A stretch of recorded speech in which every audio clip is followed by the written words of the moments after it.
Председателот на Република Македонија Ѓорѓе Иванов, иако во своето обраќање синоќа побара немешање на соседните земји во внатрешната политика на државата, се огласи албанскиот премиер Еди Рама.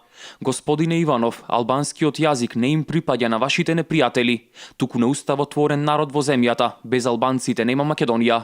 Порача синоќа албанскиот премиер како реакција на говорот на македонскиот претседател и одлуката да не му го додели мандатот на лидерот на СДСМ Зоран Заев. Иванов претходно изјави дека не планира да го даде мандатот за состав на нова влада на некој што преговара за туги платформи, алудирајќи на платформата на албанските партии во Македонија, која беше донесена по средба на челниците на ДУИ Беса и Алијансата за албанците.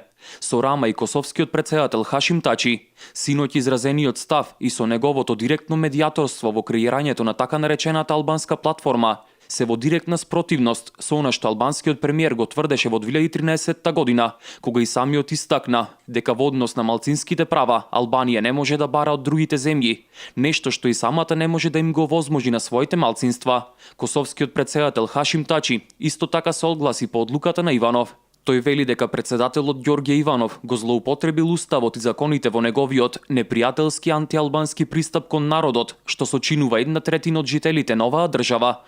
Албанците и македонците се народи кои учествуваат во изградбата на државата и Македонија треба да биде држава на сите нејзини граѓани. Без еднакви права на албанците и македонците се губи смислата на функционирањето на државата Македонија. Иако сите страни повикуваат на смиреност, а македонските соседи да бидат воздржани, на крајот од својата изјава Тачи вели дека албанците треба да ја земат судбината на своите права во своји раце. Американскиот амбасадор во Македонија Џес Бејли денеска го повика председателот Иванов повторно да ја разгледа вчерашната одлука за недавање на мандатот на лидерот на СДСМ Зоран Заев за формирање нова влада. Истовремено Бејли ги повика и соседите на Македонија да покажат воздржаност и да бидат конструктивни во овој момент на политичка чувствителност во земјата. Како стратешки партнер на Македонија и како пријател со целосна почит кон македонскиот суверенитет и единство, го повикуваме председателот Иванов повторно да ја разгледа оваа одлука.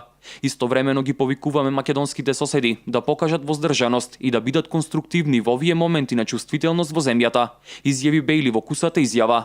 Председателот Иванов во неколку наврати побара меѓународната заедница јавно да го осуди мешањето на соседите во внатрешните работи на Република Македонија, како и тиранската платформа која представува бескрупулозно мешање во внатрешните работи и редефинирање на унитарниот карактер на Република Македонија.